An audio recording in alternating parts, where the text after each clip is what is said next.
আসসালামু আলাইকুম, কেমন আছেন সবাই? আমি গিয়েছিলাম একটু বাজার করতে। আমার অনেক বাজার প্রয়োজন ছিল, কিন্তু এত পরিমাণ বাজারে ভিড় আর এত মানুষজন, আমি আমার যতটুকু বাজার না হইলেই না অতটুকু বাজারই শুধু করে নিয়ে আসছি। সব বাজার করতে পারি নাই, কারণ খুবই বাজে অবস্থা ছিল। তার উপরে আমি আবার আজকে ইজাকে বাজারে নিয়ে গিয়েছি। সাধারণত জায়রা যায় আমার সাথে, তো ইজার গায়ে আবার মুরগির একটু রক্ত ভরেছে, তো ওটাই আমাকে দেখাচ্ছিল। তার মন অনেক খারাপ, বলতেছিল বারবার আমার যেতে ভালো লাগে না, তারপরেও নিয়ে গিয়েছো, এই জন্য সে অনেক মন খারাপ করতেছিল। আর জায়রা বলতেছিল যে কি সমস্যা, একটুই তো গিয়েছো মার সাথে, আজকে আমি একটু রোজা আছি এই জন্যই আর কি ইজা গিয়েছিল। জায়রা রোজা রেখেছে না খেয়ে, তো আমি তাকে অনেক জেদ করেছি যে রোজা রাখার দরকার নাই, সাহারিও করে নাই, কিন্তু সে আমার কথা শুনবে না, অনেক কান্নাকাটি করছিল। আপনারা দেখেন কি পরিমাণ জেদ করে সে না খেয়ে রোজা রেখেছে।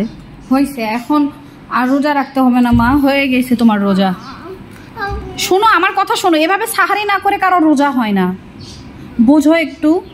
তার উপর তুমি আবার ভুল করে একটু খেয়েও ফেলেছো। উঠো বাবু, এখন ওঠো। তুমি কিছু না খাইলে তো তোমার খারাপ লাগবে। দেখি আসো, আমার কাছে আসো, শোনো আমাকে কথা বলতে দাও। তুমি একটু কিছু খাও। তুমি কতক্ষণ ধরে না, ইস মুখ টুক শুকায় একদম, কি অবস্থা। পানি খাও একটু, এখন এক গ্লাস পানি খাও, তো পরে যায় কিছু খাবার খেও। তুমি মেহেদি দিতে চাও না? তুমি কি মেহেদি দিবা? দিবা? আচ্ছা, মেহেদি দিতে যদি চাও তাহলে তুমি এখন কিছু খাও, খেয়ে শ্যাম্পু করে গোসল করে তুমি রেডি হয়ে থাকো, তারপরে তোমাকে মেহেদি দিয়ে দেওয়া হবে।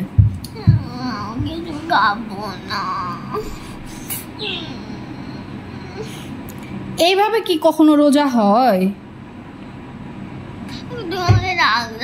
আমি তোমাকে ডাক দিয়েছি, তুমি উঠো নাই, তুমি বলেছো আমি রোজা রাখবো না।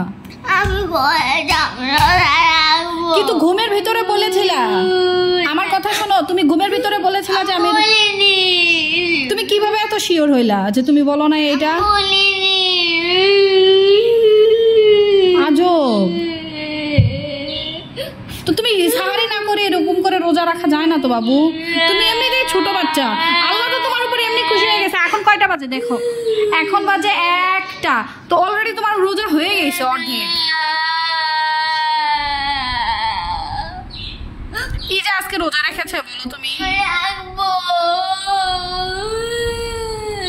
এরকম না খেয়ে রোজা রাখবা? এরকম না খেয়ে রোজা রাখবা? অলরেডি মুখ শুকাই গেছে, ক্ষুধা লাগছে, যার জন্য কাঁদতেছিস একটু পর পর। আর এগুলা সার্কাস আমার সাথে কইরো না, অযথা প্যারা দিও না। তুমি এখন কিছু একটা খাও। আমার কথা শোনো বাবু, কিছু একটা খেয়ে ফেলো।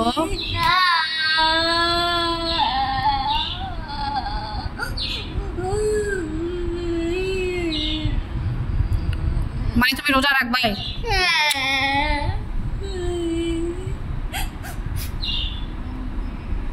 একটু কিছু খাও। তুমি কি আমাকে একটু ভালোবাসো না?